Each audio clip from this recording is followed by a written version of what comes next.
Astronaut John Glenn of New Concord, Ohio. Lieutenant Colonel, United States Marine Corps. Married, father of 2 teenage children. Glenn has been a pilot over half of his 40 years, has flown in 2 wars, and is a veteran test pilot who 5 years earlier established a transcontinental flight record as the first man to average supersonic speeds across America. He volunteered for space flight, is one of 7 astronauts selected for Project Mercury, the man in space program directed by the National Aeronautics and Space Administration.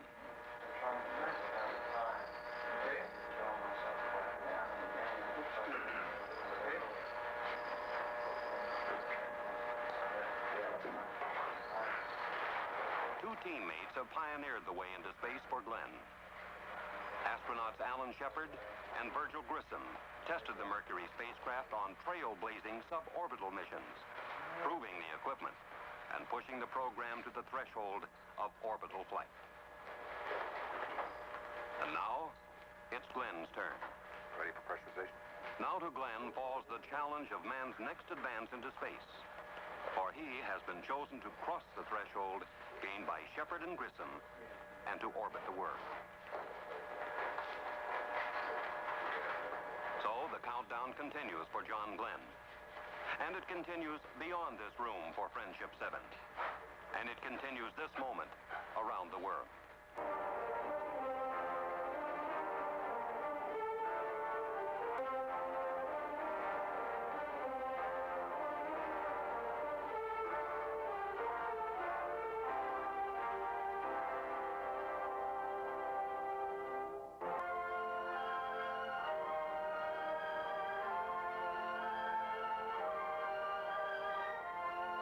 The thoughts of a man about to rocket into history. Glenn is the astronaut, the man who will challenge space. But he is just one member of an international scientific endeavor that requires the genius and skills of some 40,000 other men and women scattered throughout the world. From the engineers and technicians who produce the space vehicle to the crews now preparing to launch it. From the tracking experts who will chart his voyage around the globe to the sailors now waiting at sea to recover him. Behind this day stands years of preparation, of research and testing, of planning and training. And the purpose of it all is knowledge. Knowledge of space and of how effectively man and spacecraft can function together in its hostile environment. Knowledge that will serve as the basis for space explorations of the future. Hard-won knowledge of benefit to all men, bought by sacrifice and dedication and courage.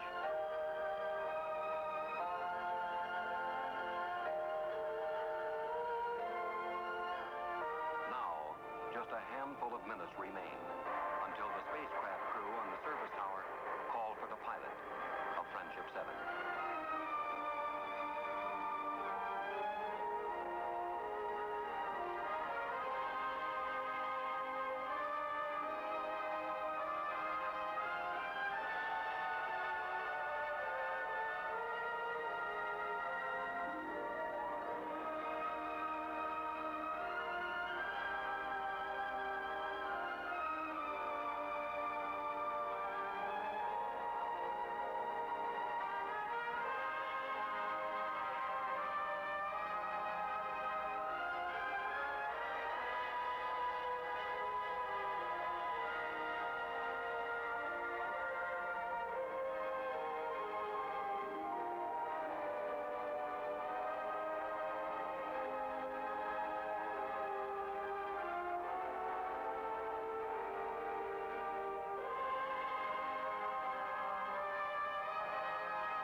countdown is their master plan, and they proceed through its ritual with unhurried deliberation.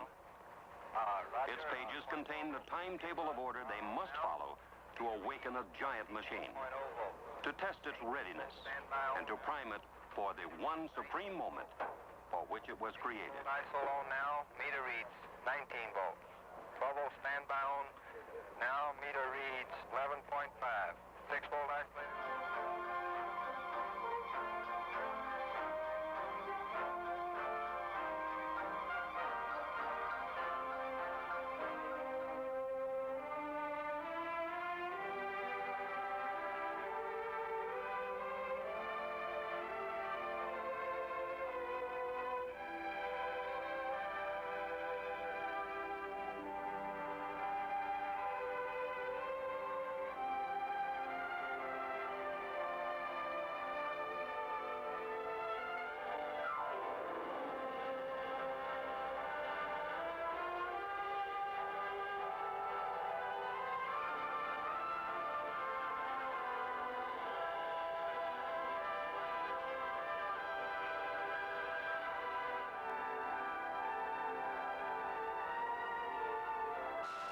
Thrust equal to 3.5 million horsepower, all to hurtle a 168-pound astronaut into space.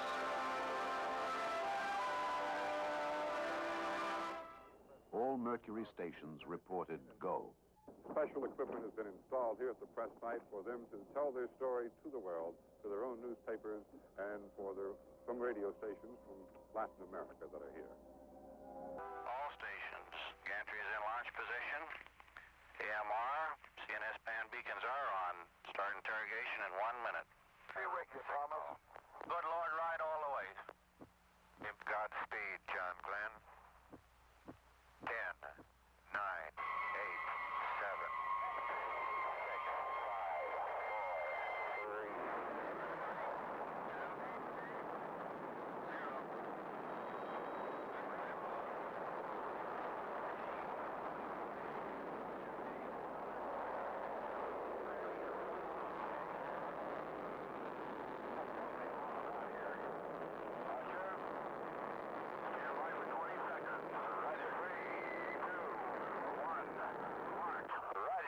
Clock is started.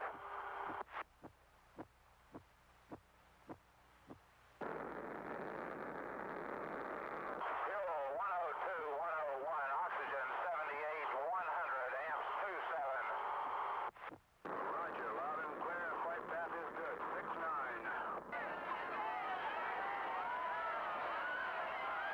First, then much more rapidly as it gained speed with altitude.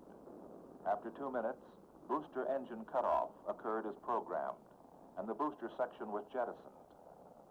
The escape tower, now unneeded, was also jettisoned.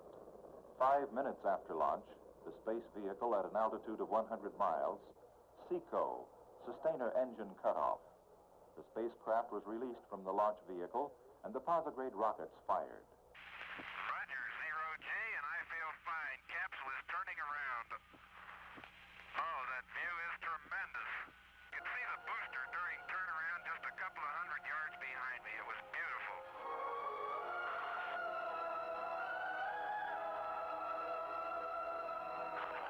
Roger, 7.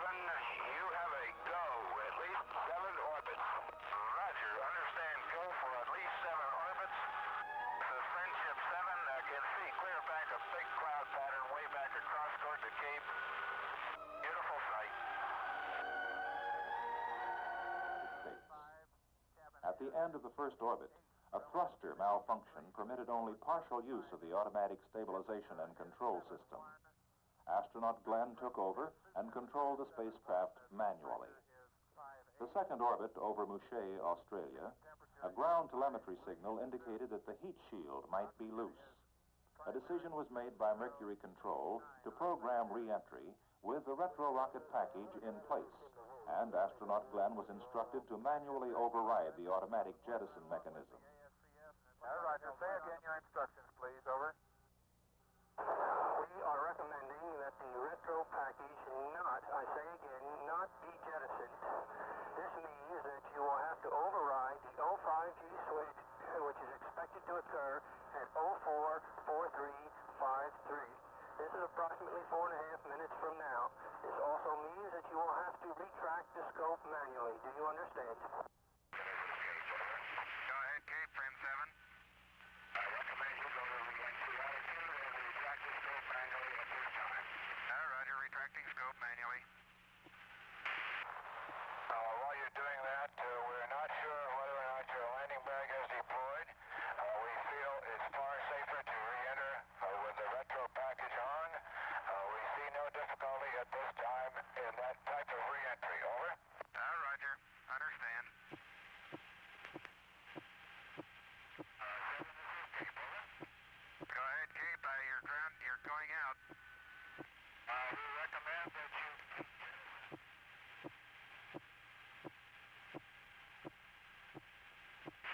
Feet in. Beautiful chute. Chute looks good. On O2 emergency, and the chute looks very good. Rate of descent has gone to about 42 feet per second. The chute looks very good.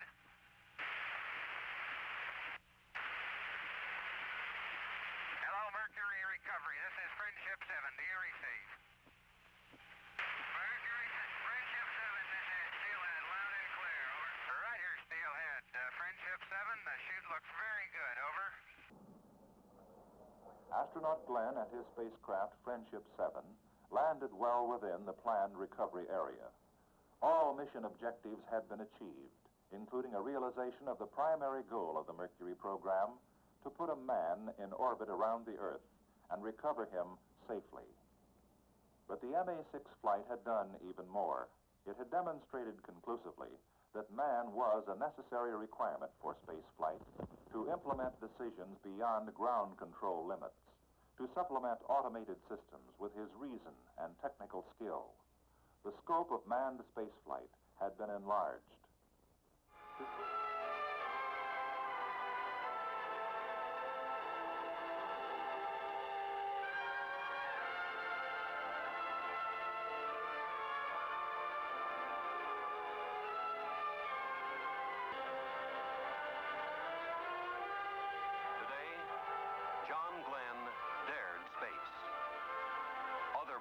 Will follow tomorrow, and in the tomorrows after that. Each step more bold as we reach out to explore the universe around us. Glenn Jr., everywhere bedlam is breaking loose down here. People are waiting, trying to be everywhere. Fine, John Glenn, America is proud of you. Welcome, John. Hi, John.